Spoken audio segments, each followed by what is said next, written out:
और अब बात देश के सबसे बड़े वैक्सीनेशन अभियान से जुड़ी। 18 साल से ज्यादा उम्र के लोगों के वैक्सीनेशन के लिए रजिस्ट्रेशन शुरू हो चुका है। आपको बता दें कि शाम 4 बजे का वक्त रखा गया था रजिस्ट्रेशन के लिए। शाम 4 बजे के बाद से रजिस्ट्रेशन की शुरुआत होनी थी।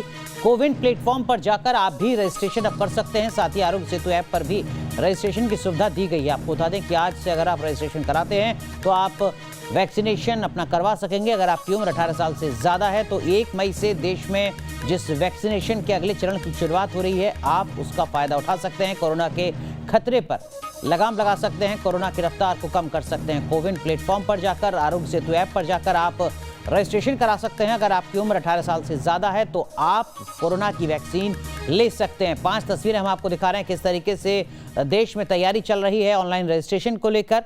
लगातार राज्य सरकारों की तरफ से भी बड़े फैसले लिए जा रहे हैं वैक्सीन को लेकर। वैक्सीन की कीमत को लेकर भी मंथन चल रहा है। एक तरफ जहां रजिस्ट्रेशन की शुरुआत है, वहीं दूसरी तरफ मंथन भी हो रहा है इस वैक्सीनेशन को लेकर, साथ ही साथ इसके बढ़ते दाम को लेकर।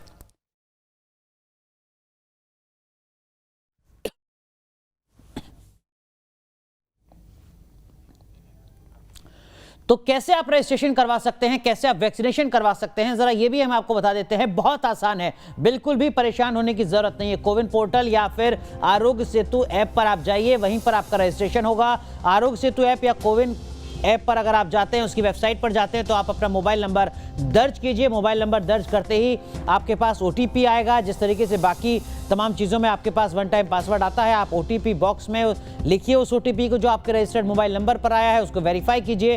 वेरीफाई करने के बाद आप रजिस्ट्रेशन पेज पर जाएंगे। रजिस्ट्रेशन पेज पर आपसे कुछ बुनियादी जानकारी मांगी जाएंगी, मसलन आपका नाम क्या है, उम्र कितनी है, लिंग क्या है, आप कहाँ रहते हैं। हो सकता है ये भी आपसे पूछा जाए, आपको कोई गंभीर बीमारी तो नहीं है, हो सकता है ये भी आपसे पूछा जाए। अगर पूछा जाए तो आप जानकारियों को छुपाएं ना। इसके साथ साथ आप अपनी एक फोटो ID भी साझा करें। फोटो ID मतलब आपका आधार कार्ड हो सकता है, पैन कार्ड हो सकता है, वोटर आई कार्ड हो सकता है, ड्राइविंग लाइसेंस हो सकता है या कोई और सरकारी ID।